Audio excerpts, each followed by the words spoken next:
昨天又见，今天又见，我们天天相见。大家好，欢迎回到天天相见厨房，我是伟哥。很多朋友在做水蒸蛋的时候，总是不容易成型，而且满是蜂窝。今天我就把正确的做法分享给大家，详细介绍具体步骤和关键点。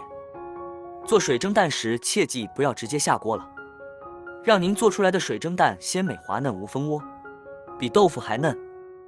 首先，我们往碗中打入2个鸡蛋，选择鸡蛋的时候尽量选择新鲜的鸡蛋，这样做出来的鸡蛋羹香味更浓郁。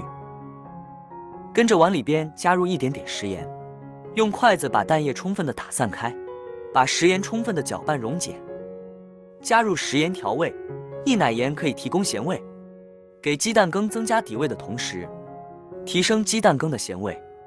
2奶还可以促进蛋白质的凝固，有助于鸡蛋羹成型哦。用筷子不停地顺着同一个方向搅拌，直到搅拌均匀并且出现细密的气泡，并且提起筷子时没有蛋液结块的现象，细滑如丝就行了。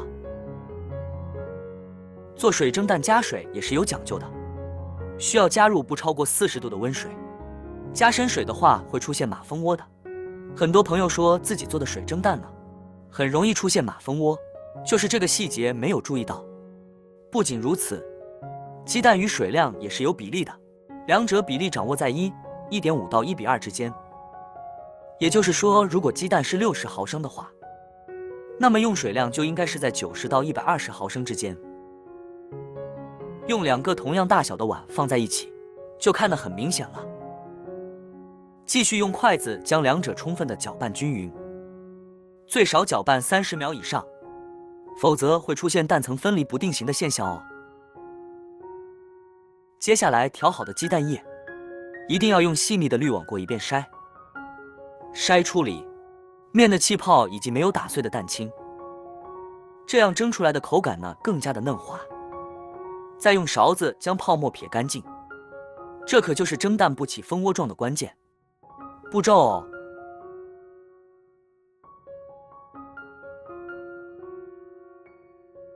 接下来把蛋液用保鲜膜密封住，避免蒸制的过程中水汽滴落结块。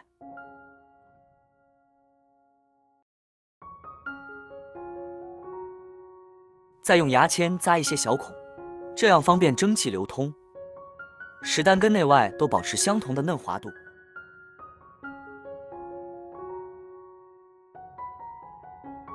之后水烧开呢，就可以上锅开始蒸了。大火烧开后转中小火保持锅开，记住千万不要忘火蒸发，容易内外生熟鲜嫩度不一致。就这样用中小火蒸10到15分钟，最后呢再关火焖上2分钟左右呢，就可以出锅了。这个时间我们准备一把小葱，直接切成碎碎的葱花。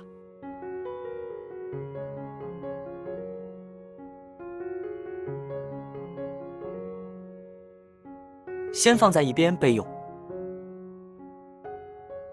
这边水蒸蛋呢也可以出锅了，记得时间不要蒸得太久了，如果蒸的时间过久，那无论什么水蒸出来的口感呢都会老了。我们将保鲜膜撕掉，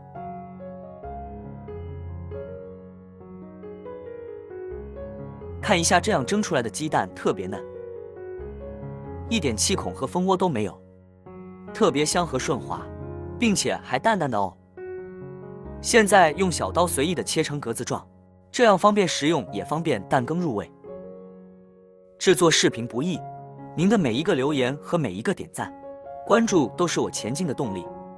如果觉得我的视频对你有帮助的话，请您给我点个赞吧，感谢您的支持。现在根据自己的口味，往里边加入料汁就可以享用了。我们加入少许的芝麻香油，再来一点点生抽增加香味。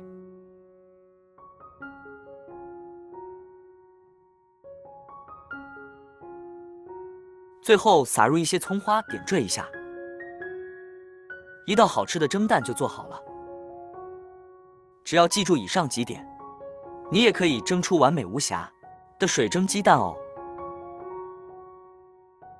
水蒸蛋富含丰富的钙、蛋白质的营养成分，且口感润滑，味道清香。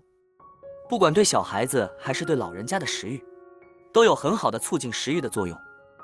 就算是小孩子不怎么吃饭，也能满足他每一天对各种营养的需求呢。对于这款水蒸蛋的细节全部交代到位，大家只要记住这些细节问题，做出来的水蒸蛋呢必定是极其完美的。您都记住了吗？记得收藏起来，不怕忘哦。好了，今天的视频内容呢就分享完了。如果你喜欢这个视频，帮忙给我点个赞，并订阅我的频道。别忘了在下面留言，告诉我你有学会做这个家常菜了吗？下个视频中，我将会带来更多的家常菜。谢谢你的观看，我们下个视频见。